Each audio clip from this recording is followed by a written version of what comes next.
Fraldarius's New Music Room. Written by Lance Puns. Read by Arashi. Annette always enjoyed singing and playing the piano from when she was able, from the time she was a child. It is why, when she fully moved into the Fraldarius Manor, she was appalled to find out that Felix did not own a piano, nor did he have much in the way of sheet music. "I never got into music. Why would I have anything for it?" he questioned when she found out. But this wouldn't do, especially if Felix wanted to keep her writing songs to play for him. So Annette got to work immediately to purchase the best piano she could find and a bunch of sheet music, both written and blank, for her own works. It didn't take long for her to find the perfect piano and a bunch of sheet music. While she was still getting used to the manor, everyone around her was very generous and pleasant, making her feel welcome and helping her with tasks she wasn't very familiar with. Said tasks were primarily moving furniture for the room Felix had decided was now meant for music, organizing financial paperwork for the purchases, and getting around the manor in a timely fashion. The first task was the most fun for Annette, as Felix had all but given her permission to arrange things however she felt would best allow her to work. He expected her to be done by the time he got back from a venture to Fraldarius for work, something about reconstructing the hierarchy in Fargus, but he offered to help her if she wasn't done by the time he had returned.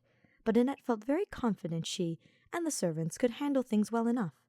Of course, if she was arranging and organizing the room alone at any time, Annette would sing to herself songs that reminded her of Felix.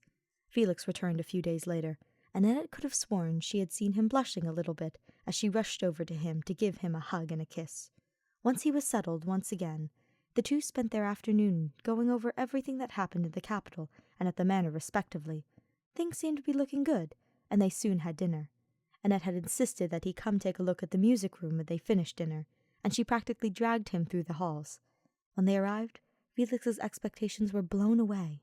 Where he had expected a piano and a couple of bookshelves littered with books about music composition and filled with binders of sheet music, he found 2 walls of bookshelves with far more compositions and books on music theory, compositions, and guides to learn how to play different instruments. In one corner of the room, a piano had been expected, but in the middle of the room, there were about 6 chairs facing the piano. Along the walls, barren of bookshelves, there was a desk with a couple of candles and several binders that went unlabeled.